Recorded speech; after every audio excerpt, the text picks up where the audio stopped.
I know what it is, but when you ask me, I don't. Time is a very difficult thing to pin down, and yet it seems absolutely fundamental to our life. Time is money, we say. I don't have enough time. Time flies. Time drags. And I think we should go into the question of what this is, because in our ordinary common sense, we think of time as a one-way motion from the past, through the present, and on into the future.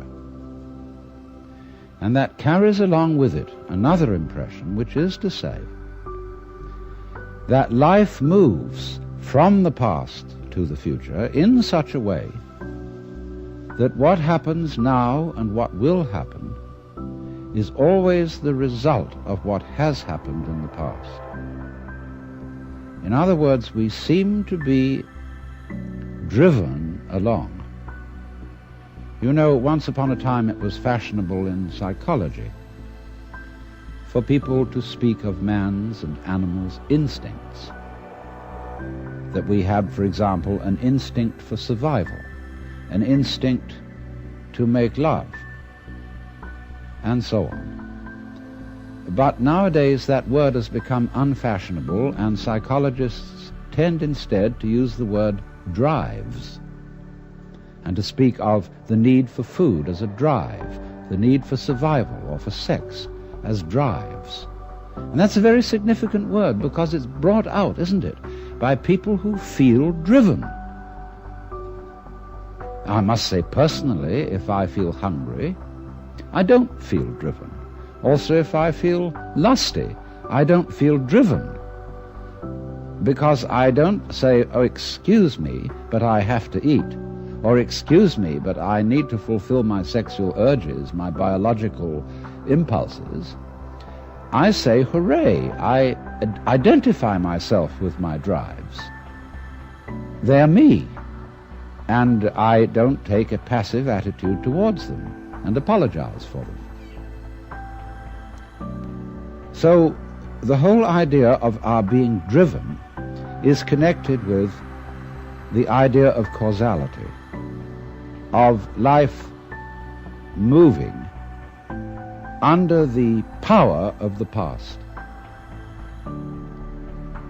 And that is so ingrained in our common sense that it's very difficult to get rid of it, because I want to turn the thing round completely the other way and say that the past is the result of the present. Let us suppose, just for the sake of example, that this universe started with a big bang, as some cosmologists believe. Now, when that bang happened, it was the present, wasn't it?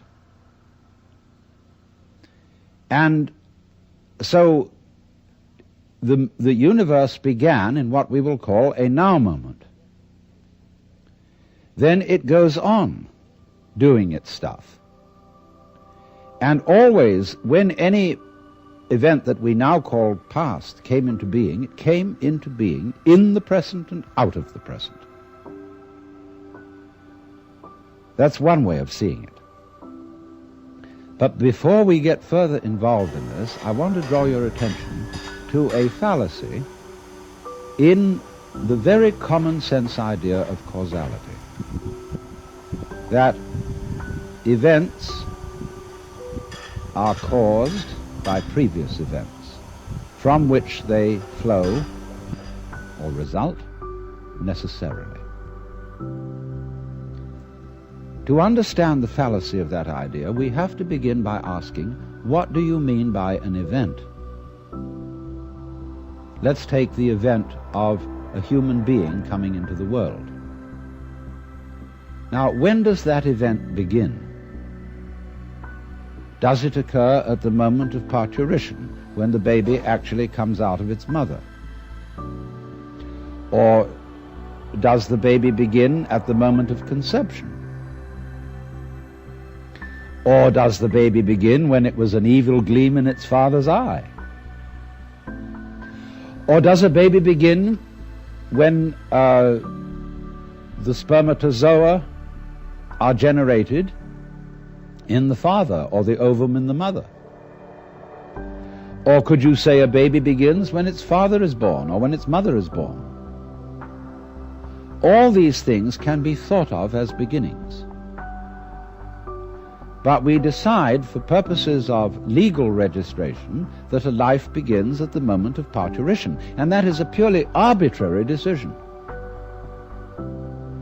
And it has validity only because we all agree about it. Let me show you the same phenomenon in the dimension of space instead of the dimension of time. Let's ask, how big is the sun? Are we going to define the sun as limited by the extent of its fire? That's one possible definition.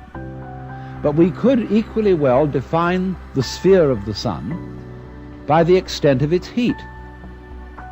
We could also define the sphere of the sun by the extent of its light.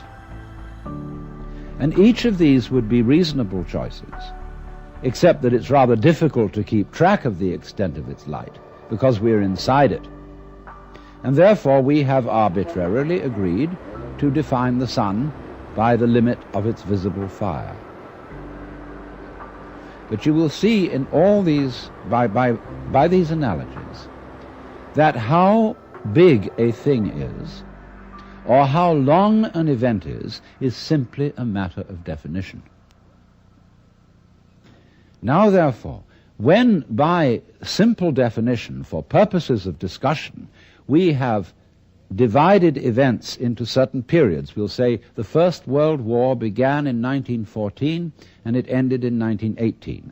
Now, actually, all those things which led up to the First World War started long before 1914, and the repercussions of that war have continued long beyond 1918. How are we to distinguish an event from its repercussions? So you will see that because we have divided events from one another in this arbitrary way, we do that, and then we sort of forget we did it. And then we have a puzzle. How do events lead to each other? Because you see, in reality, there are no separate events. Life moves along like water. And it's all connected, as the source of a river is connected to the mouth and to the ocean. And all the events or things going on are like whirlpools in the stream. Because you go there today and you see a whirlpool. You go there tomorrow and you see a whirlpool. But it isn't the same whirlpool because all the water is changing every second. What is happening is not really what we should call a whirlpool, but rather a whirlpooling. It is an activity, not a thing. And indeed, every so-called thing can be called an event. We call, say, a house, housing. We call a mat, matting. And we could equally call a cat, a catting. So we could say the catting sat on the matting. And we would thereby have a world in which there were no things but only events. To give another illustration, a flame is something we say, there is a flame on the candle. But it would be more correct to say, there is a flaming on the candle, because the flame is a stream of hot gas. Let's take another amusing example. We say fist, and fist is a noun. And fist looks like a thing, but suddenly what happens to the fist when I open my hand? See, I was fisting. Now I'm handing it to you. So every kind of so-called thing can be spoken of as an event, and because events flow into each other, the fisting flows into the handing, we cannot say exactly where one ends and the other begins.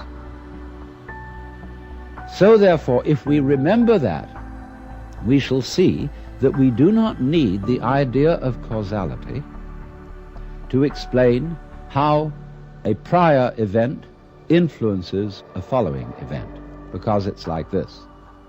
Supposing I'm looking through a narrow slit in a fence, and a snake goes by. I've never seen a snake before, and this is mysterious. and I see through the slit in the fence first the snake's head. Then I see a long, trailing body, and then finally the tail. I say, well, that was interesting. Then the snake turns round and goes back. And again I see first the head, and then after an interval the tail. Now if I call the head one event and the tail another, it will seem to me that the event head is the cause of the event tail, and the tail is the effect.